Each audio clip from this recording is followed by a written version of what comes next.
सुनैना और सुरेखा यह दोनों देवरानी जेठानी थी। जेठानी सुनैना नौकरी भी करती थी और देवरानी सुरेखा यह घर संभालती। उनका परिवार बहुत बड़ा था।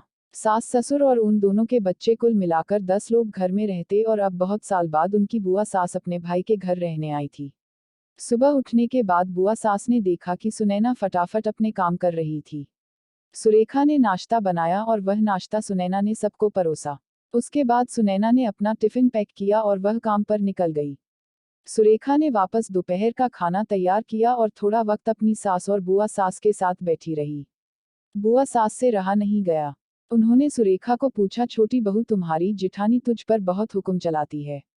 सुबह से देख रही हूँ रसोई घर में अकेले ही काम करती हो और वह महारानी दिखावा करने के लिए नाश्ता परोस रही थी, जैसे कि उसे ने ही नाश्ता बनाया हो। यह सुनने के बाद सुरेखा ने बुआ सास के तरफ देखा और बोली, बुआ सास जी, ऐसा कुछ नहीं है। सुनैना दीदी बहुत अच्छी है।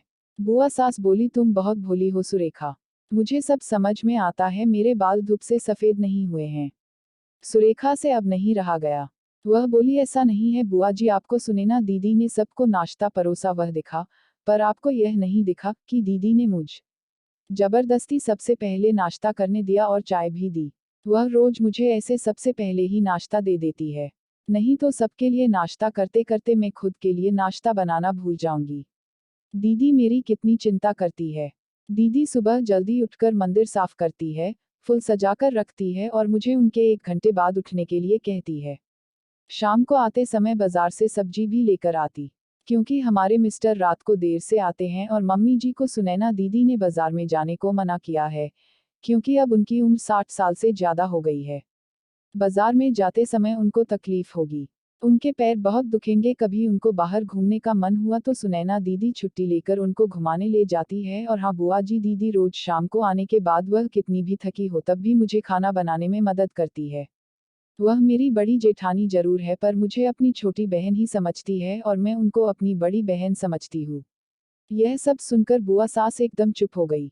उनकी चुगली सुरेखा के आगे टिक नहीं पाई।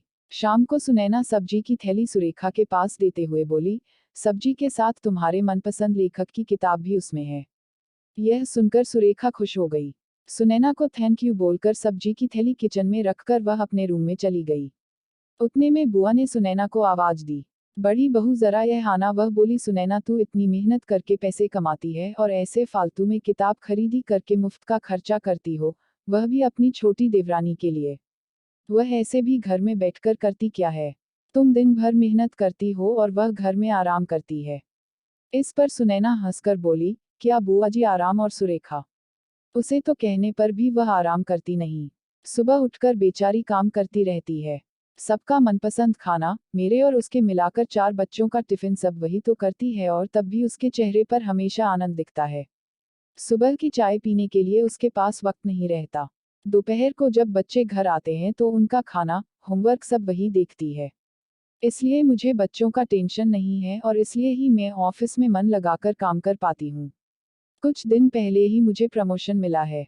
इसके अलावा मम्मी जी और पापा जी की दवाएं कभी खत्म हो गई और कभी लाने की हो तो वही ध्यान में रखती है। घर में कोई मेहमान आए तो उनकी मेहमान नवाजी भी वो वही करती है।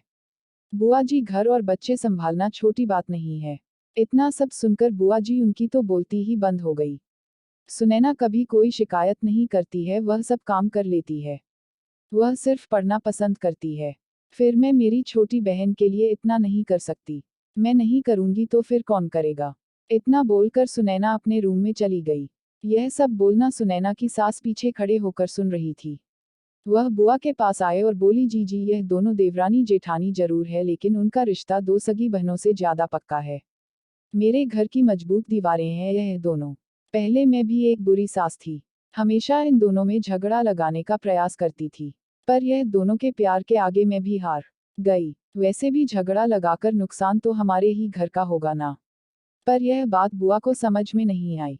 रुदन करते हुए कमरे से बाहर चली गई, क्योंकि उन दोनों में झगड़ा लगाने के लिए ही वह आई थी। पर सुनैना और सुरेखा, इनके जैसी 2 समझदार देवरानी जेठानी के बीच झगड़ा करवाना बहुत मुश्किल था।